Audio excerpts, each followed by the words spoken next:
All right, we have head coach Sean Nahas. Coach, for starters, Angel City coming to town this weekend. If you could just talk about building off the momentum from the win last week and heading into another home match here on Saturday. Um, yeah, I think it's another tough game, and a group that's still, I think, finding their way a little bit. Obviously, some injuries, but they've been good on the attacking side. I think they're starting to still find their way on the defending side. But Alyssa, and now they have Julie sitting in the middle. McCaskill's been in great form. Claire Emsley and June. Those are players that are going to be dangerous. I think it'll be a good, exciting attacking game. I would like to think. I don't. Again, we don't know what the teams are going to do when they get here. But yeah, I mean, look, they're a good side, and I think just like everybody else, still finding their way at this stage of the season. Alicia? We just spoke to Rike. How do you think she's adjusting to playing in this league? She said that she thought it was an aggressive league, but she thought it suited her style. Yeah, I wouldn't say it's an aggressive league. I think, every area you go to, I don't think how we want to play is an aggressive style like maybe in years past. I think, it sort of finds her. We play a way that sort of balances her out a little bit. I think we're playing her in a different role than we did last year. I think we're still searching for that out and out number 9. It's been by committee right now. But no, I think Rika's. I mean, she came in late last year. It was so hard to get settled and fit the way we want to do things, and she was learning. She was here for 4 or 5 games maybe. So, but she came in really, really ready to go, and has a great attitude. Works her tail off. Is a good footballer. I think she's still adjusting a little bit, but yeah, I think the upside is a lot bigger than what people probably think. You mentioned looking for number 9. Do you think ultimately you'll find that within the ranks, or are you guys looking in the transfer market for a number 9? Right now, we're not. I mean, World Cup year, no one's going anywhere. Right. And look, we're comfortable with what we currently have, and we've been in good form, and Olivia's still growing. I think Olivia is someone that is probably more suited coming off the bench right now rather than giving her the bulk of the minutes just because of experience.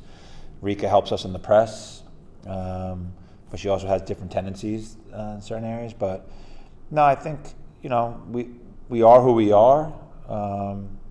Every team's looking to improve. Transfer market, I think, is just difficult, and I would even say this year and next year because of the Olympics. So, but this year at the World Cup and season's ending, I don't see players traveling across the waters for a couple of months and then leaving again. It just wouldn't suit them physically. So, but we're looking at all options, but right now we'll continue to develop the players we have, and hopefully everything will start clicking even more than it has been lately. How do you feel about the progression of the team, particularly at home, as far as kind of trying to build a fortress and get a run of results here? Yeah, I think it's something we struggled with last year. I thought, last year we were hot and cold and hot. But I think this year there's definitely a different vibe to it.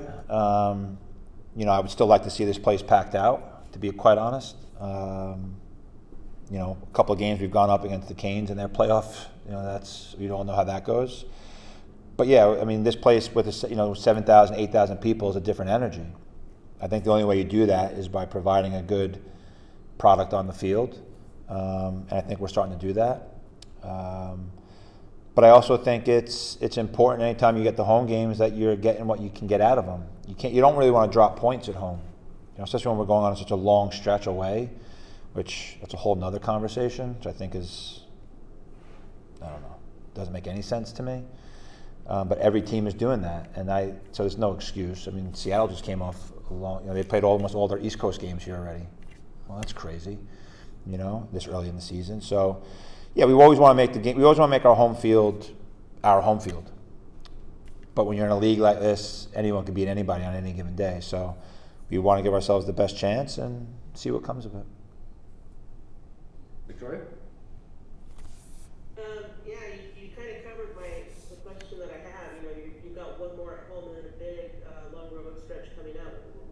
What is the difference in mentality as you're preparing the team to like grab those points at home, but also prepare to be away for a month? Yeah, I mean, we don't really talk about it. I mean, we know we're playing away games. We know we're playing home games, right? So, it's not like we're on the road for a month straight in terms of never being here. We're just going away for games, and you can look at it and say, well, in end of the season, we'll have a ton of home games, right? So it's like that balance. Either way, we have to still go perform the way we want to play and sort of dictate the game how we want to play, whether it's on the home ground or away ground. I think if you go and you try and change because you're away, then that's where you get yourself into problems. So I think it's just a matter of staying true to us. And if we go, and one thing I've learned, even when I was coaching in the youth, is if you go and you start tweaking things and going crazy, they start to question what's going on here. Well, why are we doing this? If it's little nuances, then they can buy into it a little bit more. But we've taken too many strides to go away from what we're good at.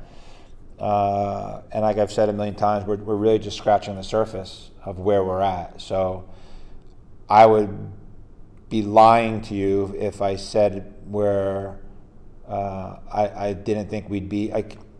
We're further ahead than I thought we would be because of all the new things we're layering in. So I think that's a credit to the players and the work. And since February 1, we've had maybe one bad training session, solely based on energy. So, and that was, we fixed it. So, but yeah, I think they're pros. You're going to travel, get yourselves ready, move on, play, do it again. It sucks, but it is what it is. True. The attack really seems to be coming together. You obviously put 3 away on rain last week, although only one of them got to stay on the scoreboard. Yeah. What are you seeing from the attack that you like, and what still needs to be tweaked? I think there's more of a desire in the box. I think we're creating more opportunities because we have established our rhythm and our possession and the spaces we want to fill. I think in the beginning of the year we established that deeper, and that's the end product. The final third is always the hardest piece to put in. So the beginning of the year you start with your build foundation, and then how you want to carry that through, and then how you want to carry that up. So I think we've established ourselves a little bit more there. But the one thing I always tell the players before I leave the locker room is making sure that they commit to the box, that they commit to they sacrifice for scoring goals. Whether it's barely goes over the line or goes to the net, it still counts the same. But we have to give ourselves a chance to do that. And I think we were just a little bit too naive in the first couple of games. The good thing is we're not bleeding goals, because I think we have the ball often, which is extremely helpful. The goals we gave up against Portland, you look at them and you say they're our fault. They're strictly our fault. It was just bad defending in the box. But then you look at how we played against Reign. We defended better in the box. In case he had to come up with a couple of saves. But I think it's just continuity. I mean, I think also, Victoria, we finally have a lineup that we can stick with a little bit. We rotated up until maybe the game before Portland, or maybe in Portland, the Portland game. We hadn't played the same starting lineup ever. So you have to get that continuity, and then I think once we move Rika to the 9 is when we still with that lineup. It allows us to bring Mila off the bench, or allows us to bring Victoria Pickett off the bench. It allows for us to bring, Mary Speck's been phenomenal. So the continuity was there. We put Ryan in her natural spot. We had Malia playing center back. So things just started to fall into place. And when you start playing together a lot more, naturally things start to click.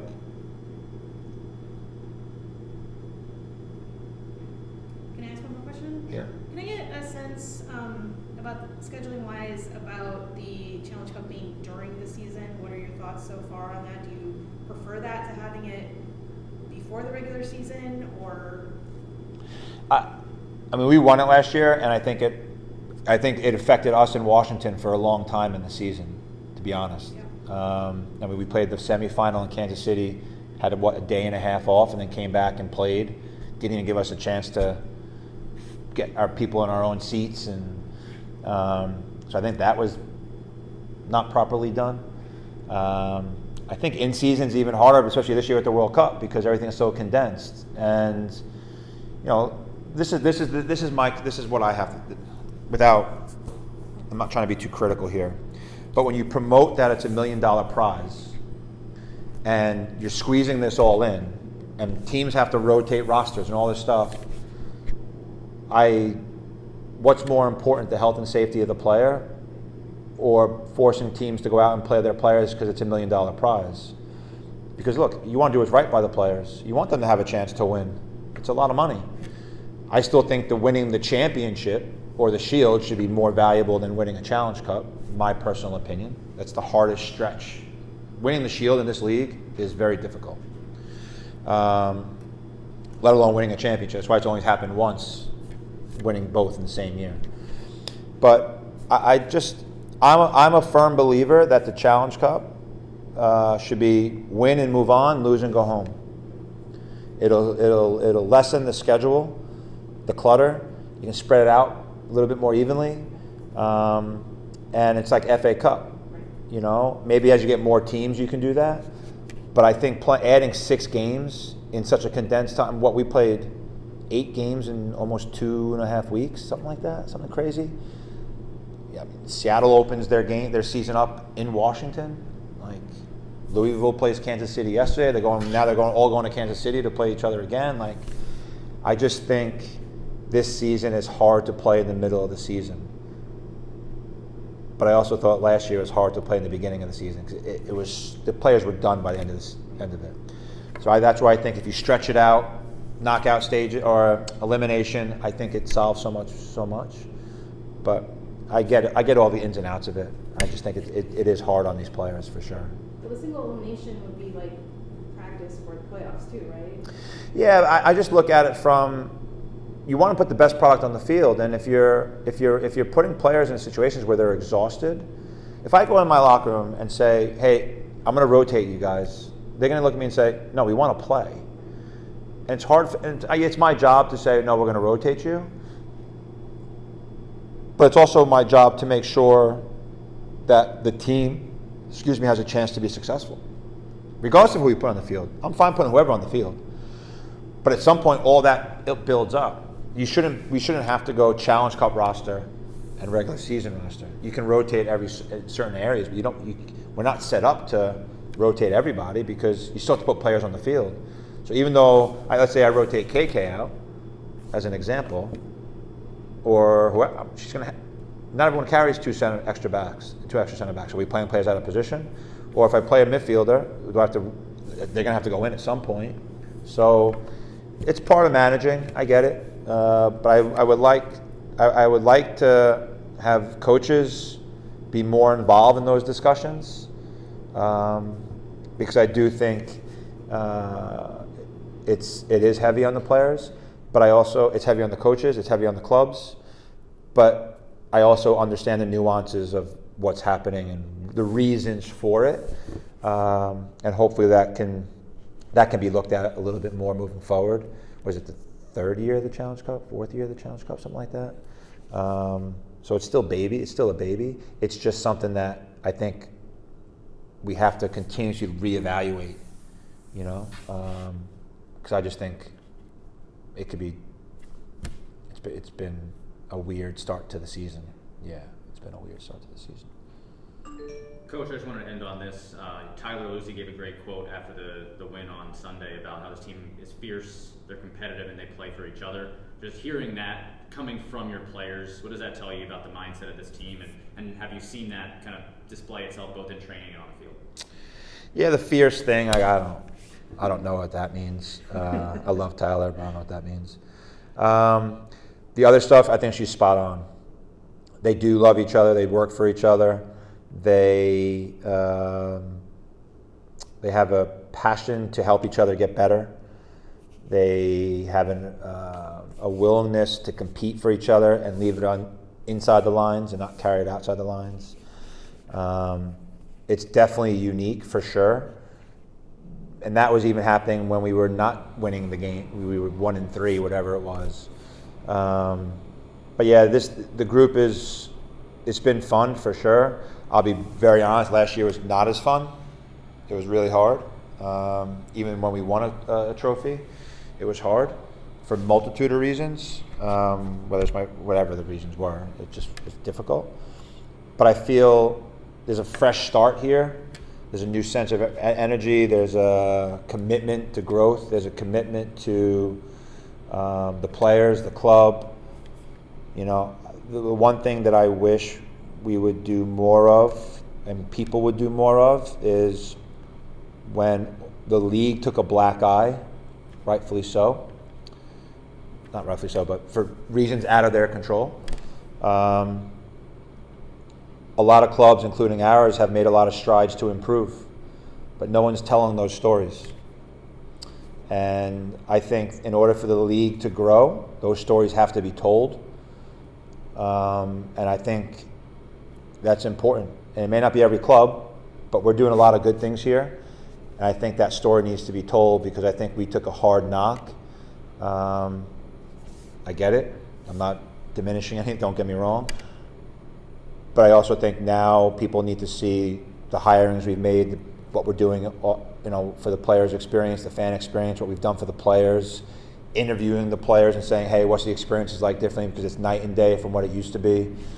I just think those stories need to be told, and that will help the league continue to grow. And then in turn, maybe players overseas the only thing they hear is the negative, and maybe it opens the door for positive. And I think that's a job of all of us to do, because the league is the best league in the world, and we have to treat it that way. But I think and the players are the biggest product of that. So interviewing them and talking to them, I think there's no bigger value than listening to them. So, but yeah, it's I know it's a little bit off the question, but I think that was important to say because I just feel, having been here and seen everything and gone through it last year and the darkness of it all and, the sadness of it all, I think we've come out on happier times right now, and I just hope some writers out there will write about it and not wait for the next story to break that puts everything else back behind the burner. So, just my opinion, and that story should be told about every club in this league, not the NC Courage, because this league is special and we want to keep it that way. Well said. Thanks, Coach. All right, guys. Thank you. Thanks. No problem.